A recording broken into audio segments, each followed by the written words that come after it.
अस्सलामु अलैकुम viewers and listeners. कुर्बे हक के सफ़र को जारी रखते हुए आगे बढ़ते हैं। बिस्मिल्लाहिर्रहमानिर्रहीम।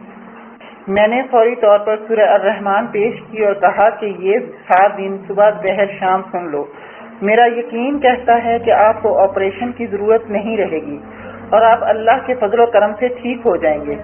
कैसेट और तरीका सुनने के बाद सैयद साहब रवाना हो गए और मैं दोबारा स्क्रिप्ट लिखने में मसरूफ़ हो गया। अगले 3-4 दिनों में हमने रिकॉर्डिंग के लिए सेट डिज़ाइन करवाया। सैयद साहब ने बहुत मेहनत करके एक खूबसूरत डिज़ाइन बनाया। मेरे दिल में जैसे सैयद असद बुखारी का इंतज़ार था कि शायद वो ही इस प्रोग्राम को कंपेयर करे, और ये बात मैंने सैयद साहब को बता भी दी थी कि मैं आपका इंतज़ार करूँगा। 7 दिन बाद आपने टेस्ट करवा के मुझे बताना है, और ऐसा ही हुआ। 8वें दिन दोपहर के बाद दरवाज़ा खुला और एक हंसता मुस्कुराता चेहरा मिठाई लेकर दाखिल हुआ। ये डॉक्टर असद बुखारी थे। उन्होंने बताया कि शाहजी कुरान सच्चा है। आज मैंने टेस्ट करवाया तो पता चला कि वो काला धब्बा जो फेफड़े पर था गायब हो गया है, और मेरा बुखार तो दूसरे दिन ही उतर गया था और अब मैं बिल्कुल ठीक हूँ। इंग्लैंड तो मैंने जाना है नौकरी के लिए, लेकिन पहले आपका प्रोग्राम करना है। और यूं सैयद असद बुखारी साहब प्रोग्राम के पहले मेजबान बन गए। हम दोनों ने बैठकर चंद दिनों तक तैयारी की और फिर रिकॉर्डिंग की तारीख तय करने के बाद कलंदर पाक रहमतुल्लाह अलैह को बताया। इस प्रोग्राम में मरीज और डॉक्टर्स दोनों मौजूद थे, और इस प्रोग्राम में डॉक्टर इरम मॉम ने भी बहैसियत एक क्लिनिकल साइकोलॉजिस्ट की शिरकत की और अपनी मरीजा को भी प्रोग्राम का हिस्सा बनाया जो सूरह अर्रहमान सुनने से सेहत याब हुई थी। इस प्रोग्राम में इस बात का खास ख्याल रखा गया था कि हर बात को साइंसी नुक्ता नजर से ही पेश किया जाए, तमाम सबूतों के साथ महज गुफ्तगू की हद तक या ख्याली दावेदारी न हो। फिर मरीज का एक तबी एनालिसिस शामिल करना जरूरी था, क्योंकि अब हमने इसको आलमगीर सतह पर ले जाना था। प्रोग्राम के लिए मेहमानों को दावतनामे जारी किए गए और तकरीबन 500 के करीब मेहमानों की शिरकत हुई। ये प्रोग्राम PTV इस्लामाबाद सेंटर के चागी ऑडिटोरियम से रिकॉर्ड हुआ। रिकॉर्डिंग के लिए ओबी वैन इस्तेमाल हुई। इस रिकॉर्डिंग के दौरान कलंदर पाक रहमतुल्लाह अलैह मेरे हमरा ओबी वैन में बैठे और कदम कदम पर हदायत देते रहे और मुस्कुराते रहे। जब स्टूडियो में मौजूद तमाम हाज़रीन को सूरह रहमान सुनाई गई तो हमारे मेजबान सैयद असद बुखारी की हालत खासी बिगड़ गई। समाते कुरान के सबब उनसे खड़ा नहीं हुआ जा रहा था।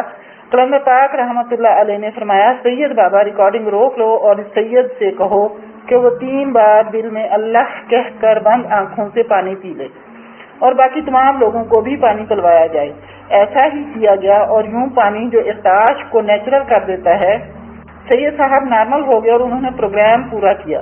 प्रोग्राम खत्म होने के बाद कलंदर पाक रहमतुल्लाह अलैह हाल में तशरीफ लाए और लोगों से मिले। तमाम लोग इनके गिर्द इकट्ठे हो गए और अपनी अपनी मोहब्बत निछावर की। इस दिन मैंने कलंदर पाक रहमतुल्लाह अलैह को जितना खुश देखा कभी नहीं देखा था। ऐसे लग रहा था जैसे कोई बहुत बड़ी कामयाबी हासिल हो गई है। आप रहमतुल्लाह अलैह लोगों के झुरमट में ही दफ्तर से रवाना हुए और फरमाया, सैयद बाबा आप फारिग होकर चौधरी सिकंदर साहब के घर पहुंचो। मैं इसके बाद कमरे में आ गया और डॉक्टर असद बुखारी साहब को चाय पिलवाई। मरीजों ने मेरे साथ बैठकर गुफ्तगू भी की कि ये प्रोग्राम कब चलेगा वगैरह वगैरह।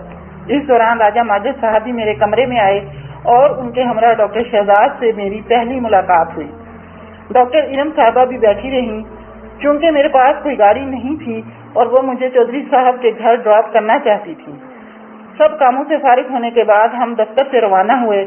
गाड़ी मैंने चलाई और प्रोग्राम करने के बाद मेरी हालत ये थी कि ये भी पता नहीं चल रहा था कि गाड़ी जमीन पर चला रहा हूँ या हवा में। और इसी कैफियत के दौरान इस्लामाबाद की सड़कों पर गुम हो गया। कोई रास्ता समझ न आए। आप सबकी मॉम भी बिल्कुल इसी हालत से दो चार थी। जब कुछ समझ न आया तो गाड़ी रोक ली और थोड़ा सा सोचा, इधर उधर देखा, समझ फिर भी ना आया। अब वो बात याद आई जब कलंदर पाक रहमतुल्लाह अलैह ने कहा था, सैयद बाबा आप इस कैफियत में रिकॉर्डिंग कैसे कर लेते हो। इस दौरान कलंदर पाक रहमतुल्लाह अलैह का फोन आ गया और फरमाया, कहाँ रह गए सैयद बाबा, जल्दी आओ, सब खाने पर तुम्हारा इंतजार कर रहे हैं।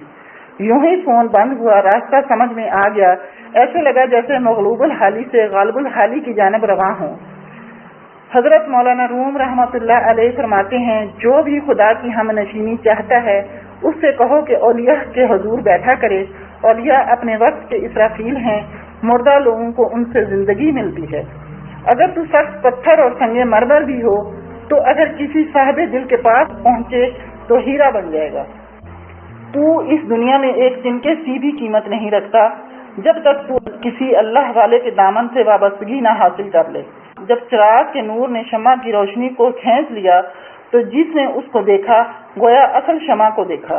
اس طرح اگر 100 چراغ بھی جلائے گئے ہوں تو آخری چراغ کو دیکھنا اصل شمع کو دیکھنا ہے۔ جب ہم چودھری صاحب کے گھر پہنچے تو کلندر پاک رحمۃ اللہ علیہ باہر ہی انتظار کر رہے تھے۔ انہوں نے میرا استقبال کیا، اپنے ہاتھ سے مٹھائی کھلائی اور تالیوں کے ساتھ ڈائننگ ٹیبل پر پہنچے۔ کلندر پاک رحمۃ اللہ علیہ جس قدر خوش تھے میں تو وہ کیفیت لکھنے سے عاجز ہوں۔ آپ رحمۃ اللہ علیہ نے اپنے کھانے میں سے کچھ میری پلیٹ میں ڈال دیا اور کہا سید بابا کھائیں۔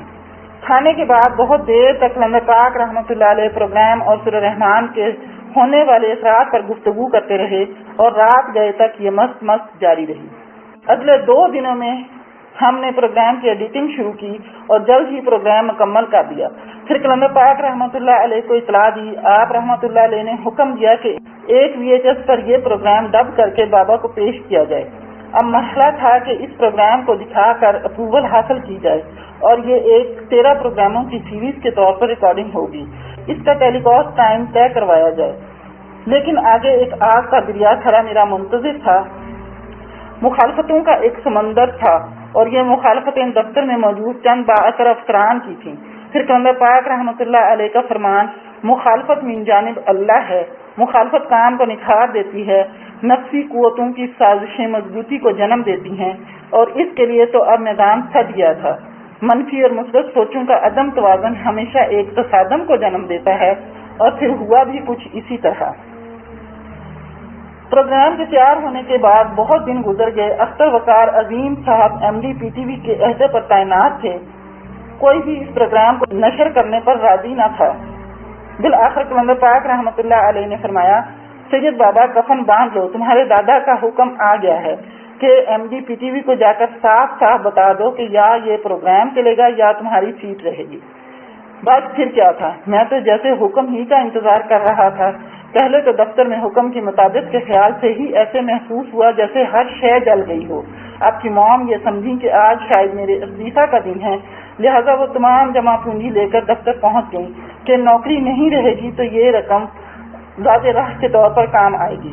میں PTV ہیڈ کوارٹر پہنچا اور MD صاحب کے سیکرٹری کے کمرے میں جا کر پوچھا کہ صاحب بیٹھے ہیں؟ وہ مسکرائے اور کہا کھانا کھا رہے ہیں۔ میں بس اندر گھس گیا۔ آگے سید اختر وقار عظیم کا مسکراتا چہرہ فوراً بولے کھانا کھا لو۔ میں نے نفی میں سر ہلایا۔ پھر انہوں نے کہا کچھ میٹھا ہی کھا لو۔ میں نے کہا میں نہ تو کھانا کھانے آیا ہوں اور نہ ہی میٹھا چکھنے، میرے آنے کا مقصود صرف اور صرف پروگرام الرحمان کی بابت دریافت کرنا ہے کہ آپ اسے نشر کیوں نہیں کرتے۔ آج میں مرشد کے حکم سے آیا ہوں، کفن پہن رکھا ہے، نوکری کی اب ضرورت نہیں اور اس کے چھن جانے کا ڈر بھی نہیں۔ یا تو پروگرام چلے گا یا پھر یاد کرنے ایک دن میں نے کہا تھا کہ وہ کارڈ لینے آیا ہوں جو کلندر پاک رحمۃ اللہ علیہ نے آپ کو لکھ کر دیا تھا، اور اسے پڑھ کر میں نے آپ کو کہا تھا کہ آپ MD بنیں گے تو آپ صرف مسکرائے تھے جیسے یہ ناممکن ہو۔ پھر آپ MD بن گئے اور اب حکم یہی ہے کہ اب یہ پروگرام نشر کروائیں یا پھر جانے کا حکم نامہ آپ کو دیا جائے۔ ایک عجب کیفیت میں لگاتار بولتا رہا، بس اتنا یاد ہے کہ نظم و ضبط کے تمام بندھن توڑ کر حق کی آواز بن گیا، اور یہ خیال کبھی بھی دل میں نہ گزرا کہ اگر نوکری ختم ہو گئی تو کیا ہوگا۔ بس صرف ایک ہی نقطے میں یکسوئی تھی، اب یا پروگرام چلے گا یا پھر MD کی سیٹ جائے گی۔